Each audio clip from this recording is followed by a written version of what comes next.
ఓం ఓం ఓం శ్రీ మహాగణాధిపతయ నమో శివాయ గురవే నమో శ్రీ గురుభ్యో నమ ఓం ఐం శ్రీ సరస్వత్యై నమో నమ పార్వతీపతయే హర హర హర హర మహాదేవ మహాదేవ మహాదేవ.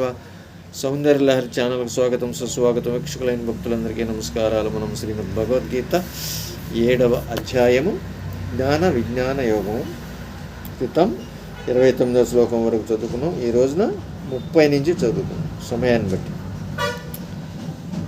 సాది భూతాది దైవం మాం సాది యజ్ఞంచమే విదుహు ప్రయాణకాలేపి చ మాం తే విదుర్యుక్త చేతసః.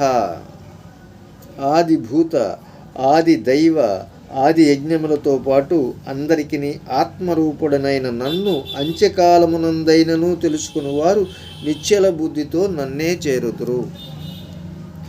అంత్యకాలములోనైనా అంటే ఇక మన వ్యవహారాల్లో మునిగిపోయి సంసారాల్లో మునిగిపోయి ఖర్చులు తిరుగుళ్ళు డ్యూటీలు ఉద్యోగాలు ఇవన్నీ చేస్తూ మనం బిజీలో ఉండిపోయి భగవంతుడిని మర్చిపోతున్నాం.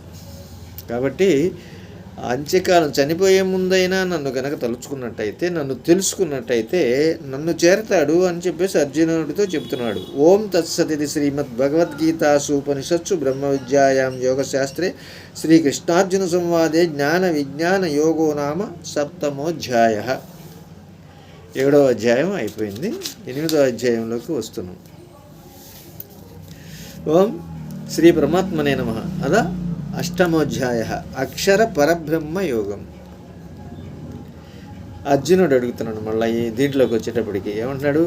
కిం తద్బ్రహ్మ కిం అధ్యాత్మం కిం కర్మ పురుషోత్తమ ఆదిభూతం చ కిం ప్రోక్తం ఆదిదైవం కిముచ్యతే. అర్జునుడు ఏమంటున్నాడు? ఓ పురుషోత్తమ, బ్రహ్మ అనగానేమి, ఆధ్యాత్మం అనగానేమి, కర్మ అనగానేమి, ఆదిభూతమని దేనికి పేరు, ఆది దైవం అని దేనిని అందరూ ప్రశ్న వేశాడు.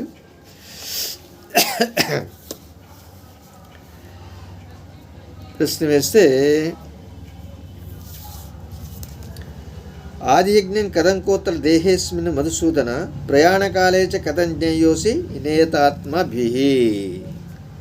ఓ మధుసూదన, ఆదియజ్ఞం అనగానేమి, ఆ ఆదియజ్ఞము ఈ శరీరం నందు ఎట్లుండును, అంత్యకాలమును మనస్సును పరమాత్మ యందు లగ్నం చేసిన యోగులు నిన్నెట్లు తెలుసుకొనగలరు అని ప్రశ్న వేశాడు.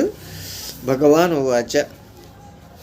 తర్వాత 3వ శ్లోకం మరో రోజు చెప్పుకున్నాం. హరి ఓం దర్శతో.